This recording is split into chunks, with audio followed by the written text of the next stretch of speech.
Welcome to News West 9's West Texas View with Johnny Lou Avery. Welcome to our program this morning. It is always so wonderful when I have an opportunity to have Dr. Bobby Jain on our program, because he always just gives us so much wonderful information. And we've got several great topics that we're going to talk about today. So welcome with me, Dr. Bobby Jain, who is the Regional Chair of the Department of Psychiatry from the Texas Tech University Health Science Center. And he also is not only a teaching physician at the medical school, but he's also a practicing clinician at the Texas Tech Clinic. And so psychiatrists are very few and far between, and he's a very busy person, but he's someone that you need to see if you have any kind of mental health issue in your family. And Dr. Jain, thank you so much for coming on again. It's always such a pleasure to see you. And we've got so much to talk about. Sure. That I want us to start with raising children. I am 77 years old, so I've already got my children behind me, but there's a lot of things that I've been reading lately that I wish I had known when I was having little grandchildren or little children. So let's talk about how to raise children to be kind and loving and outer directed rather than narcissistic. Yeah, let me say a couple of things. First of all, thank you again for inviting me to this program. It's always a pleasure to be here. This time I got a couple of my troops over here, medical students who probably will be later down the show.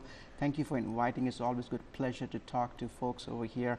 And plus, you're very bold. I won't say it's 77 years old. I would say 77 years young. Okay, you're so vibrant. Good point. And but let's talk about the few very, very important things that we have about raising children, which I think is pertinent to most families and how to raise children. This is a study that has come out recently of multiple centers. Is about to address how not to raise children who turn out to be so-called narcissistic.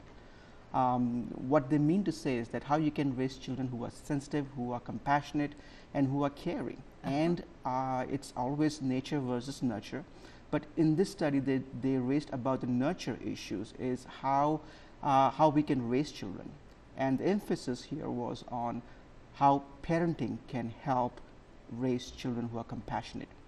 So it divides into a couple of things, what not to do and what to do. What not to do, first of all, is to have some form of understanding with the children that they are far superior than others. And this can be very subtly, it can be very subtle indication to the children, or it can be told that you're better than other children. Now, it may be very well good for some self-esteem issues, but it can also backfire in with children having ingrained notion or firm belief that whatever they do is much better than others. And so that they're entitled. And they're entitled. And they're entitled more to than certain anybody things. else. And children, particularly coming from small families and children coming from privileged backgrounds, can start believing that. And these kind of children tend to have very impersonal relationship with others, have trouble forming good bonding with other folks, have poor relationship with their spouses, and probably are disliked.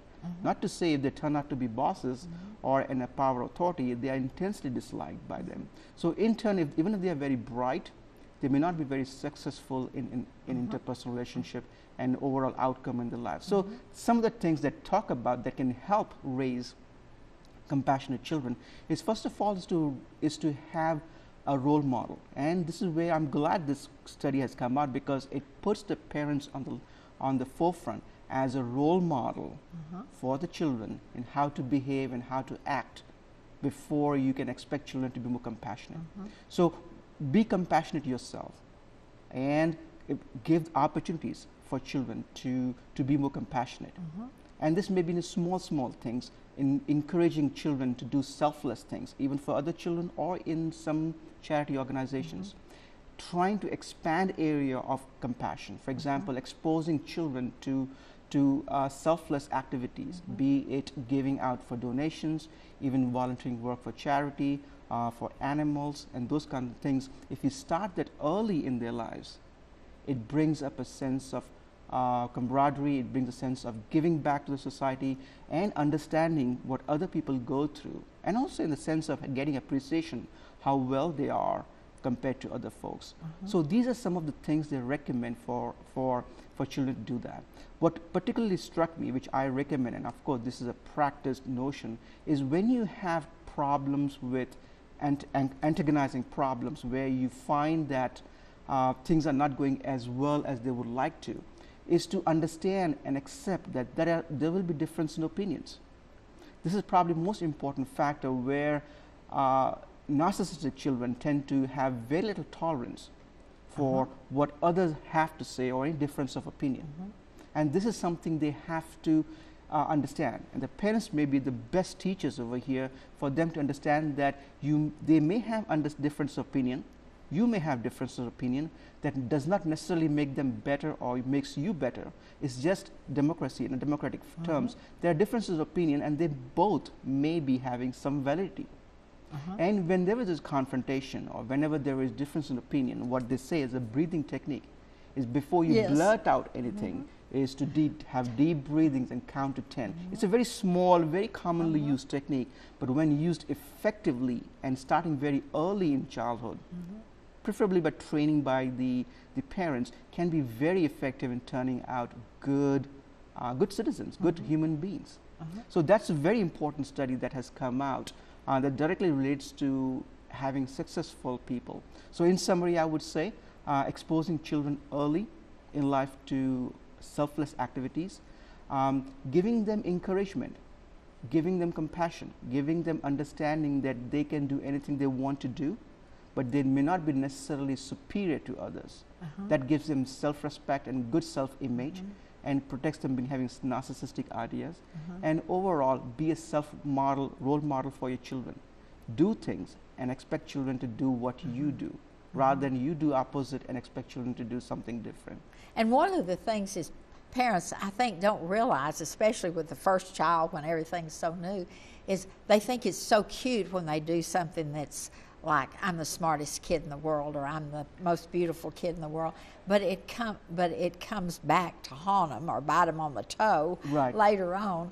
And so one of the things that we want a child to do is to learn how to get along within the family, if nothing else. And so for a child that can't get along with brothers and sisters because he thinks he's smarter than all the rest of them, we're going to have to take a break right now. We'll come back and continue this conversation in just a minute. Stay tuned. West Texas View will be right back.